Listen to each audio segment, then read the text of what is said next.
6-9 మనం చూస్తే, నేను అబ్రహాము, ఇస్సాకు, యాకోబులకు ఇచ్చేదనని చెయ్యి ఎత్తి ప్రమాణం చేసిన దేశంలోనికి మిమ్మల్ని రప్పించి దానిని మీకు స్వాస్థ్యంగా ఇచ్చేదను, నేను యెహోవానని చెప్పమనగా మోషే ఇశ్రాయేలుతో అలాగే చెప్పెను.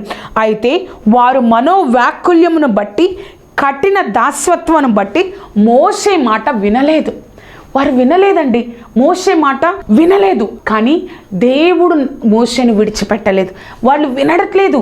ఎందుకంటే నీ వలనే కదా ఇప్పుడు దాకా మేము ఉన్నాం బానిసత్వంలో, కానీ ఇంకా మా యొక్క శ్రమ ఎక్కువైపోయింది మోషే, నువ్వు వచ్చిన తర్వాత మేము ఇంకా ఎక్కువ పని చేయాల్సి వస్తుంది. ఆ దాస్యత్వం వల్ల మోషే మాట ఆ ప్రజలు వినలేదు. కానీ దేవుడు మోషేని విడిచిపెట్టలేదు.